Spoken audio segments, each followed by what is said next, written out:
All right, hello everyone, and welcome back to the daily update on 1000 days challenge. This is day 442. So let's get started. All right, so a very quick update. So if you look in terms of the weekly chart, things looks to be really good for the US market itself with very nice bounce on the S&P 500 and also the Nasdaq. So at both at the 20 exponential moving average on the weekly chart. So for ASHR and KWEB on the China market side of things looks to be consolidating very nicely for both ASHR and KWEB.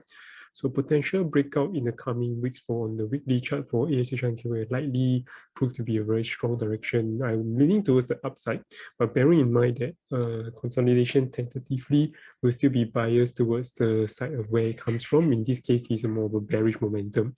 But understanding and looking in terms of the grand scale of things, I would say that I still lean towards the bullish side simply because he has a very much more discounted rate, and over a period of time, things tend to trend towards the upside of things. All right. Otherwise, finally, from Bitcoin itself, we are very near towards the all-time high once again. We actually hit near 63.5K, where the high was, I think, near 64.5K region itself. So on the daily chart itself, you will see that the volume is relatively strong. We have a very nice breakout. But if you look in terms of the weekly chart itself, so when you say we were to zoom out on things itself, it actually does not look that rosy, especially. So if you look in terms of weekly chart, you can see that Bitstamp, the volume here at the top was very low. Similarly, you're seeing that this is extremely low volume, even though this is actually relatively even lower than here. But bearing in mind that, of course, price is higher than here, the tentatively dollar exchange value could be similarly high as well. But that being said, how sustainable this price action react to be is hard to say, because we actually just a very nice support, a retracement, and very nice straight, strong upwards momentum itself.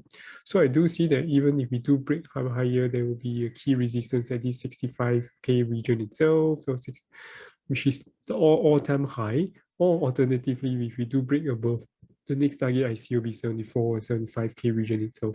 So if we do see any retracement, I do potentially see that we could still revisit the 51 or 52K region again, in which case I'll be very keen to add in terms of longer term position, and hopefully we do consolidate over here, and they'll give a very much more stronger likelihood that we could break towards or reach towards the 100K mark. Because if we do actually go stretch toward the 100K, that'll be very much unsustainable with this kind of volume in play, and I do see a strong pullback in place. But when it comes to long-term hold, I'm still sticking to it, but when it comes to trading wise, I'll be a little bit more cautious. Yep, otherwise that's more or less about it. On the 4-hour chart, I don't see any potential trade setup at present. We get some indecision candle over here, so even if we do see some pullback over the weekend, say on Saturday, Sunday, that's still perfectly fine. And even if it's strong pullback wise, like what I say, I'm not really concerned as long as the bullish market structure remains intact and we are above the 200-day simple moving average. Yep, that's tentatively still a bullish sign of things. All right, otherwise, with that said, I've come to the end of today, and I'll see you guys tomorrow. Take care. Bye-bye.